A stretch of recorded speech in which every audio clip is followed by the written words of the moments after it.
Today's talk is on rationality. The title of this talk is I'm Rational is a Way We Fool Ourselves. But the subtitle says, but I should strive to be more rational. That type of thinking also isn't a good answer. So the summary of this is rational is something that's valued in almost every profession and field. We want to believe that we are rational and believe only things that are true. Overwhelmingly, we all know people aren't always rational, and I give you some examples today. The goal of this talk is to motivate you to want to learn more, because this field is huge, so I can't go over everything. And two, also give you the basics, so even if you don't want to navigate everything, you can talk intelligently and politely and look smart talking about these issues. And yes, I'm being cynical here, as I discuss in this bullet point below. But first, the top three things you should remember are confirmation bias, emotional reasoning, and bandwagon effect or groupthink. If you can remember these three things, I think you'll be able to navigate a lot of situations when people talk about rationality and biases. I then share some concerns I have about rationality in popular culture, of which I think there are some pretty big ones. And I give you some links to more examples and resources if you want to be more rational or just learn more about this topic. And this topic is very huge. It's ballooned in popularity.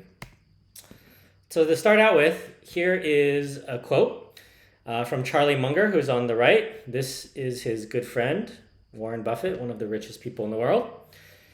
In fact, the whole trick in life is to get so that your brain doesn't mislead you. So taking this as good business advice, if you want to be rich, that's one reason you should try to be more rational. And this is a Nobel Prize winning scientist, physicist, Richard Feynman.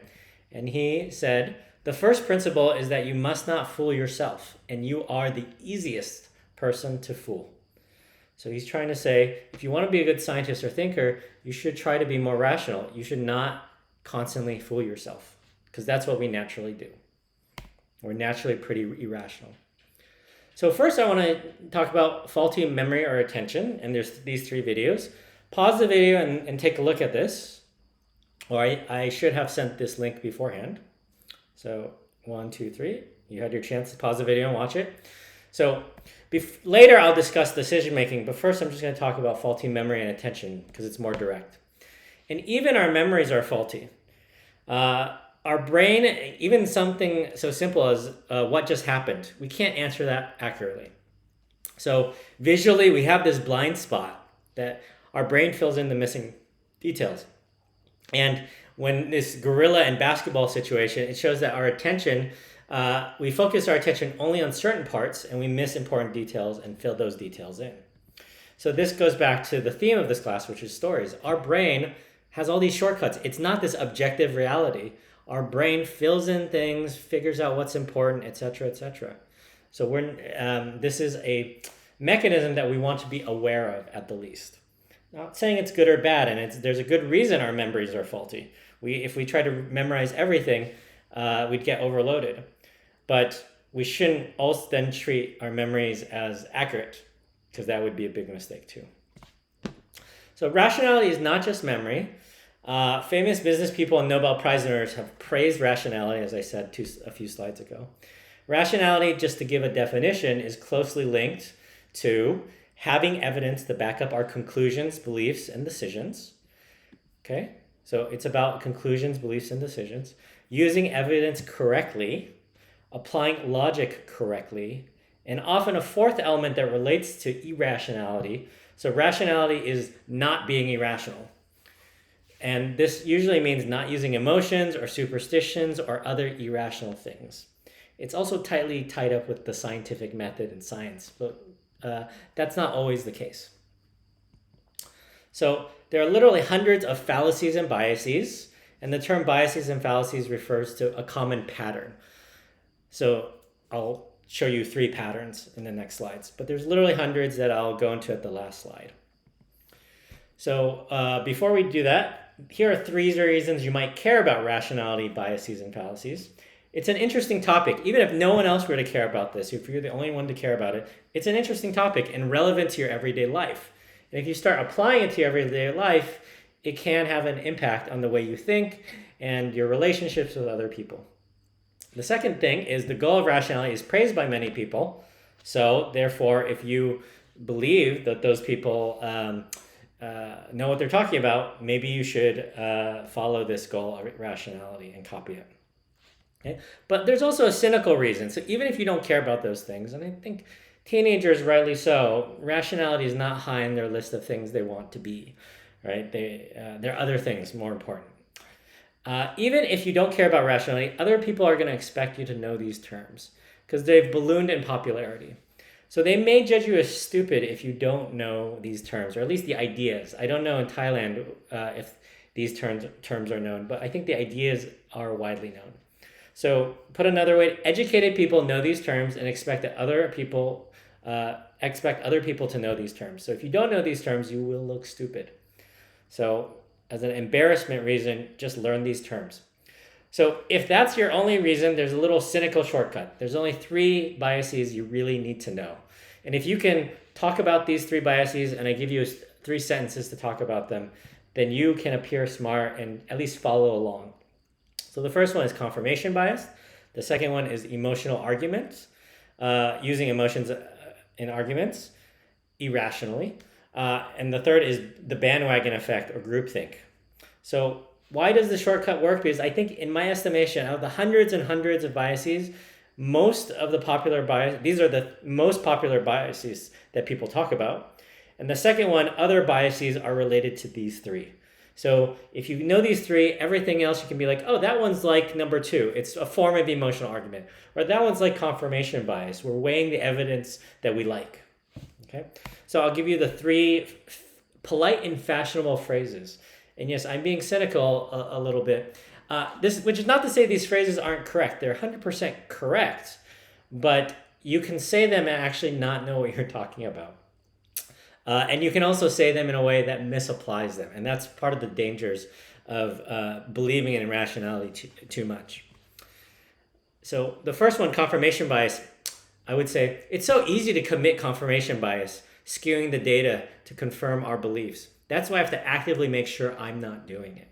So that's something you could say. Or the second, an emotional argument. I try to be rational, which means I try to recognize anytime I use or hear an irrelevant emotional argument. Okay. And the third one, when something is popular, the potential for the bandwagon effect or groupthink is strong. But whether something is popular or not doesn't make it true or false. So if you just say those sentences, people will be pretty impressed. And very few of them are going to ask you, what exactly do you mean by that? But if you're going to interview, you can prepare, find some examples, etc. You're all smart enough to use Google to find those examples. Last year's M6 class did a great job of finding examples and doing a presentation. I'm not going to make you do that. Related to this bandwagon effect is this echo chamber of social media algorithms that I think you've heard a lot of. So the echo chamber is a related phenomenon. Okay. So notice also all these phrases are subtle ways to praise yourself. They make you look smart. Like, I know what these terms are, and I'm a person who knows these terms, so I'm not going to fall for these irrational, low-class type of things. But I have a big concern about this idea of rationality. I love rationality. I'm highly rational, but I have to be careful how we apply it, and it can be misapplied. So the first point, it's becoming trendy to talk about biases, rationality, and fallacies. But is our talking about biases biased? And to be honest, yes, absolutely. In fact, this whole slide up to now, if your alarm bells haven't been ringing, I've been using a bunch of cognitive biases on you. So I'm going to go through them. This is slide number 12. Did you notice how many times I use biases in my arguments? Okay, let's go to slide 1. Okay. So anytime there's yellow, that's a bias. So this is a bias because, in fact, the whole trick in life is to get your brain so it doesn't mislead you. This isn't evidence in any way. I'm not proving my point. There's no reason you should believe me. In fact, this next point, if you want to be rich, you should try to be more rational. That's actually using the bandwagon effect on you. Hey, other people think this, smart people think this. So you should also think this. So there's no basis in it. It could be true. I'm not saying me using the bandwagon effect doesn't make it not true. So that's an important bias and factor as well. But it doesn't make it true. Right? Similarly, this one, I used a famous Nobel Prize winning physicist. Not everything they say is true. So, you agree with this, so maybe you didn't think, oh, good scientists and thinkers, they should be more rational. But these two things aren't linked to each other, and I presented them as if they were linked. Not rational. I'm using biases to try to make my point. Okay, so again, famous business people and Nobel Prize winners have praised rationality. Clearly, that's using popularity. And then here, these phrases, they are interesting topics relevant to everyday life. That doesn't make them true. That doesn't make them relevant. I'm just stating it. And secondly, the goal of rationality is praised by many people. Again, that's the bandwagon effect.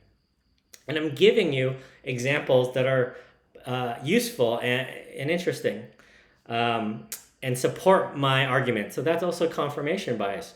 I haven't actually taken a close look and said, hey, maybe these biases are okay. Or I haven't looked at the opposite side. I haven't looked at all the evidence. So I'm not saying that I like this presentation.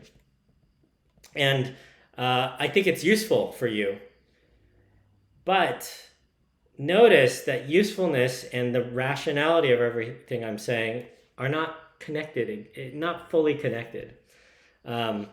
Again, I gave you these polite and fashionable phrases, and I just notice all these phrases are subtle ways to praise yourself. They make you look smart. But I haven't proven that they're true.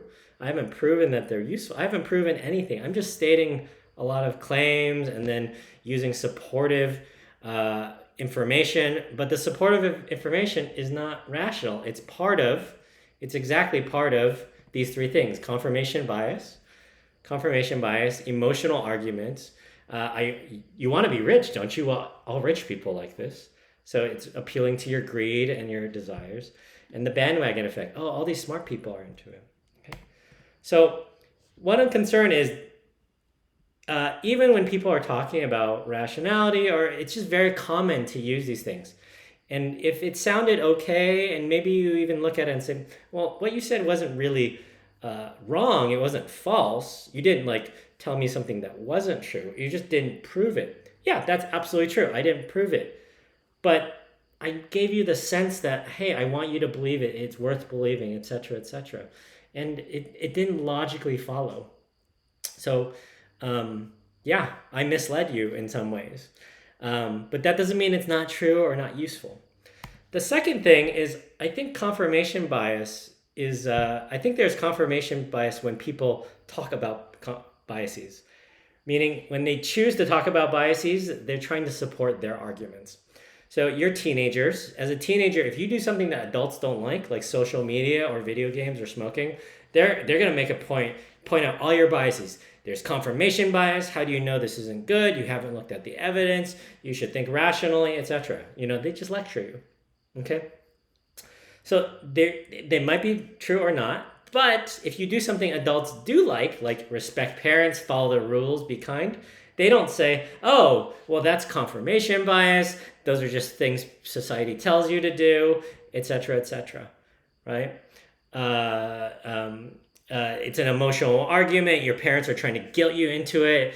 They're the ones who are benefiting from it. All those things are also true, but they don't bring it up. And this is kind of the idea in arguments, are you even-handed? Do you look at both sides? Do you apply the same standard to all things? And in this case, I don't think adults do.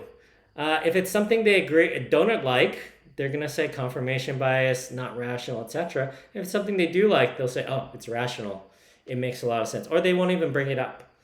So if two sides are arguing, they will each accuse each other of being irrational, quite often. But they don't necessarily look at their own side, whether their own side is biased. So irrationality is used as a weapon in arguments, often unfairly. You're not being rational. What does that actually mean? Sometimes it just means I don't like what you're doing, or what you're doing doesn't fit my logic. Or it might mean you're using too many emotions and I don't think you should be using emotions. But in an argument, sometimes emotions are actually fair for if like we're friends or a husband and wife arguing about something, our feelings should be included. So I don't think I think this movement to be more rational, you have to be careful about it. Sometimes it's very good, right? If someone does something clearly stupid that doesn't help them with their goals, they can learn from that irrationality. Or if they predict something and it doesn't work the way they want to, they can learn something from that. But as just a general rule, am I using confirmation bias? If there is, I have to eliminate it. That's actually very questionable. And I have a article that I link to that's quite long, but quite good, talking about this, but quite technical, so I don't think most of you will want to read it. But some of you can, if you like this topic. So biases can also be useful. They're shortcuts. Why do I need to figure out, why do I have to look at the raw evidence when someone else already has, when other people have thought about it, right? This is actually okay. It's a problem if no one has really looked at it and everyone thinks the same thing is correct, but it's actually not correct, right? That's a not helpful situation of the bandwagon effect. But the bandwagon effect, if you trust the people in the bandwagon, it's okay. It can be good. So biases can be useful. It's okay also to do something just because you like it, if you have emotions. Some people might say linking irrational means using emotions. Well, is liking something a bias? It's emotions. So is it irrational if you don't have evidence to like it? If you can't explain why you like it? No, I think it should be fine. So you want to be careful when you use it. When people are taught biases, they're given obvious examples that are clearly wrong, but the non-obvious examples aren't always clear, right? If someone's being irrational, but they like it and they enjoy it, what's the harm there? And ask if you need more examples. So this relates back to the theme of this class, stories and rationality, and this idea of helpfulness. Early on, and I'll make a video about it, we have this graph about things we like and things that are helpful, right? So we don't want to automatically jump irrationally that everything we like is helpful. But we also don't want to jump to the idea, everything irrational is not helpful. We want to actually look. We can just look directly. Is it helpful or not? We can ask that question. So applying the label of rationality or irrationality, the action of labeling something as rational or irrational, that's actually a story. It has a consequence. It leads us to think a certain way, try to make choices a certain way. And we should look at it based on the consequences of those choices. If we also, if it's even stronger than that, sometimes we have a strong story like the proponents of rationality often imply everything that is rational is good, or everything that is irrational is bad. Now, I am using some biases, the straw man argument here, but I don't think it's entirely a straw man argument, meaning I'm misrepresenting the other person's case to make a point. I think actually in our minds, we sometimes get these, something is good and the opposite is bad, and I have to follow this rule. And these stories, rationality or being unbiased is good, and irrationality or being biased is bad. These can lead to a lot of suffering. So my opinion is, and you should try this out and decide for yourself, but I think it's very reasonable. This is the safest approach. Consider our unique goals in life. You have different goals than I do, than the other person does, than your parents do, than everyone. Everyone's got different goals. And decide on a case-by-case basis whether the label of rational or irrational, which, as a reminder, it's a story we choose to apply, is helpful. If it's helpful, go for it. If it's not, don't. And also recognize later on, you might change your mind. It might be very helpful today to consider something very rational. And then later, you'll be like, I don't know why that was rational. I need to revisit that. Maybe that's not so rational. This is fine. This is part of the normal development of things. We learn something, and then we get more data or understanding of how to make decisions, and then we make different decisions, and we change our mind. That's actually in some ways quite rational. So I actually find this freeing because we're not locked into this rational good, irrational bad type of rigid thinking. So Buddhism also talks about rationality. In general, there's cautious support of rationality in Buddhism. But cautious, I think, one of the key things. Buddhism supports reflection and questioning one's intuitive beliefs. And this matches what people who support rationality would suggest. But in the Kalama Sutta, it directly warns that logic is not the criteria to judge whether something is Dhamma. So something could be entirely logical, and if it's not helpful or praised by the wise or these other conditions, it's not Dhamma. And so it might still be rational. It's not that it was incorrect to say it's rational or irrational. It might be fully rational and unhelpful. Then it's not Dhamma. And this helpfulness, I think, really helps people unlock themselves from this way of thinking that there's only one right way. So if you want further information, my favorite book on this is a book called You're Not So Smart, which is a clever title. It says your memory is mostly fiction, which we've covered a little bit, and then talks about 46 other things. So because it's a list and short chapters, it's easy to go through. I give you a link to 2 different summaries, and actually someone downloaded it and put it up as a PDF. So there's a link to that, stolen and posted online, but not by me. But one of the reasons I love it is it also explains why these biases are useful. So they're not just not useful, you should not have them, etc. He goes over, hey, they're not so bad. They're not so bad. But sometimes they are pretty bad. So you want to be careful about it. Then here are some appendix to other links. There's a link to fallacies, which refers to logical fallacies, and a Wikipedia link to cognitive biases. These are very long lists with hundreds of items, but short descriptions, and it's quite useful and quite good. Not everything there is popular. It's not ranked by popularity.